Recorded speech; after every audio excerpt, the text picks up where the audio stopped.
రాజ్యం తన చేతిలో ఉంది, సింహాసనం కళ్ళ ముందే ఉంది.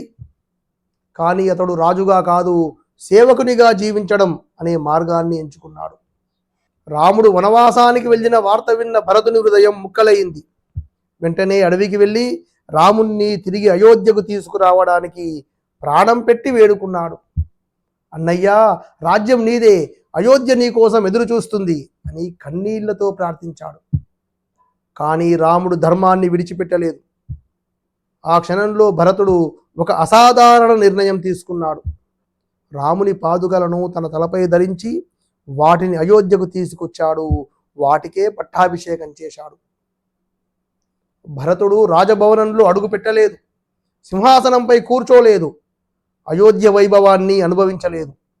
అయోధ్యకు దూరంగా నందిగ్రామం అనే చిన్న గ్రామంలో నివసించాడు. రాజు అయినా రాజులా జీవించలేదు.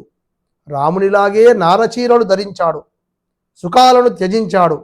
రామ పాదుకలనే సింహాసనంపై ప్రతిష్ఠించి తాను కేవలం సేవకునిలా రాజ్యాన్ని నిర్వహించాడు.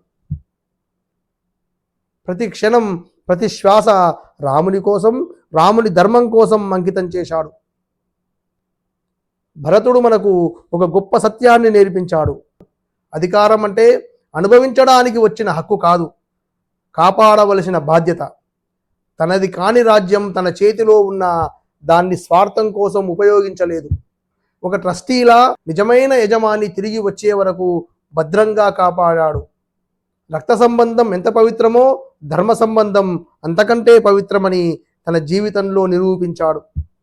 స్వార్థం లేని ప్రేమ అసలైన ధర్మం. అధికారం మనకు లభించినప్పుడు దాన్ని అనుభవించడం కాదు, ధర్మంగా నిర్వహించడం మన కర్తవ్యం. రామాయణంలోని ఇటువంటి ఉదాత్తమైన పాత్రల లోతైన విశ్లేషణ కోసం హంసవాహిని యూట్యూబ్ ఛానల్ను సబ్స్క్రైబ్ చేసుకోండి. జై శ్రీరామ్.